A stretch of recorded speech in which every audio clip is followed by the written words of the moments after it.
बिस्मिल्लाहिर्रहमानिर्रहीम। अस्सलाम वालेकुम। HY इस्लामिक वर्ल्ड में खुश आमदीद। वीडियो देखने से पहले हमारा चैनल सब्सक्राइब कर दें और बेल आइकन प्रेस कर दें ताकि हमारी लेटेस्ट वीडियो आप तक पहुंचती रहे।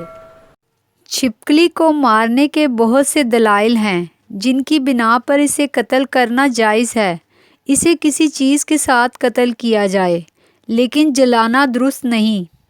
उम्मे शरीक रज़ी अल्लाह ताला अन्हा बयान करती हैं कि नबी अकरम सल्लल्लाहु अलैहि वसल्लम से छिपकलियों के बारे में पूछा गया तो आप सल्लल्लाहु अलैहि वसल्लम ने छिपकलियों को कत्ल करने का हुक्म दिया।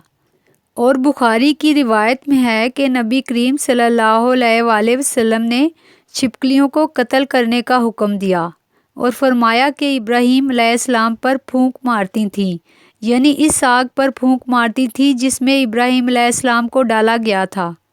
आमिर बिन साद ने अपने वालिद हज़रत साद बिन अबी वक्कास रज़ी अल्लाह ताला अन्हो से रिवायत की है कि नबी करीम सल्लल्लाहु अलैहि वसल्लम ने छिपकली को मार देने का हुक्म दिया और इसका नाम छोटी फासिक रखा। छिपकली को पहली ज़रब में कत्ल करना ज़्यादा अजर सवाब का बाइस है।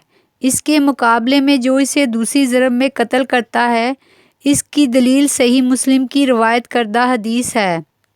नबी करीम सल्लल्लाहु अलैहि वसल्लम ने इरशाद फरमाया कि जिसने छिपकली को पहली ज़रब में कत्ल किया तो इसको इतनी इतनी नेकियां मिलेंगी, और जिसने दूसरी ज़रब में कत्ल किया तो इसको इतनी इतनी नेकियां पहले से कम मिलेंगी, और अगर इसने तीसरी ज़रब में कत्ल किया तो इसको इतनी इतनी नेकियां दूसरी से कम मिलेंगी। एक और रिवायत में ये अल्फाज हैं कि हज़रत अबू हुरैरा रज़ी अल्लाह ताला अन्हो से रिवायत है कि उन्होंने नबी पाक सल्लल्लाहु अलैहि वसल्लम से रिवायत की है कि जिसने छिपकली को पहली ज़रब में मार दिया उसके लिए 100 नेकियां लिखी गईं, दूसरी ज़रब में इससे कम और तीसरी ज़रब में इससे कम। इमाम नूदी रहमतुल्लाह अलैह अपनी किताब में लिखते हैं कि इसको पहली चोट में मारने का सवाब इसलिए ज़्यादा है ताकि लोग इसको मारने में पहल करें और मज़कूरा नेकियां हासिल करें। पहली चोट में मारने से ज़्यादा नेकियों की वजह यह भी हो सकती है कि इसको ज़्यादा तकलीफ़ ना हो, मतलब कि तड़पा तड़पा कर इसको कत्ल ना किया जाए।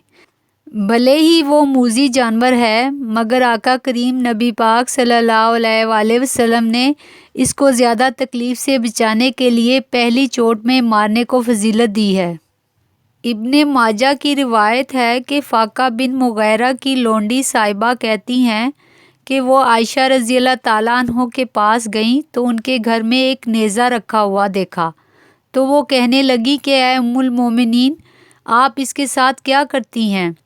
तो वो फरमाने लगी कि हम इसके साथ छिपकलियों को कत्ल करती हैं। बेशक अल्लाह ताला के नबी सल्लल्लाहु अलैहि वसल्लम ने हमें ये बताया कि जब इब्राहीम अलैहिस्सलाम को आग में डाला गया तो ज़मीन का हर जानवर इस आग को बुझा रहा था, लेकिन छिपकली इस पर फूंकें लगाती रही, तो रसूलुल्लाह सल्लल्लाहु अलैहि वसल्लम ने इसको कत्ल करने का हुक्म दिया। छिपकली को कत्ल करना सुन्नत है और इसमें अजर अजीम है। छिपकली को मारने की हिकमत इसका फासिक और मूजी होना है, यानी इज़ा देने वाली मखलूक है, और इज़ा देने वाली मखलूक को हलाक करने का इस्लाम हुक्म देता है ताकि नूए इंसानी को इसकी इज़ा से बचाया जाए। कितने ही ऐसे वाक़यात सुनने और अखबारात में पढ़ने को मिलते हैं कि छिपकली खाने या पीने की किसी शय में गिर गई और इसके जहरीलेपन से अहले खाना की मौत वाक़या हो गई। और अल्लाह के रसूल सल्लल्लाहु अलैहि वसल्लम ने एक रवायत में बतलाया है कि ये हज़रत इब्राहीम अलैहिस्सलाम की आग को फूंके मारती थी। इस रवायत में छिपकली की फितरत की तरफ भी इशारा किया गया है। जैसा कि सांप और बिच्छू की फितरत डंक मारना है, बस इसी तरह छिपकली की फितरत अहले ईमान की अदावत और इसके साथ बुग़्ज़ का इजहार है, मगर कत्ल करने की असल वजह इसका इंसान को नुकसान पहुंचाना ही समझ आता है। छिपकली के बारे में एक वजाहत बहुत ज़रूरी है। हिंदुस्तान में लोग आम तौर पर गिरगिट को छिपकली समझकर कत्ल करते हैं, जबकि गिरगिट अलग चीज़ है, वो जंगल की झाड़ियों में रहते हैं और छिपकली आमतौर पर घरों में रहती है। ہمیں چھپکلی کو مار کر نبی پاک صلی اللہ علیہ وآلہ وسلم کی سنت پر عمل کرنا چاہیے۔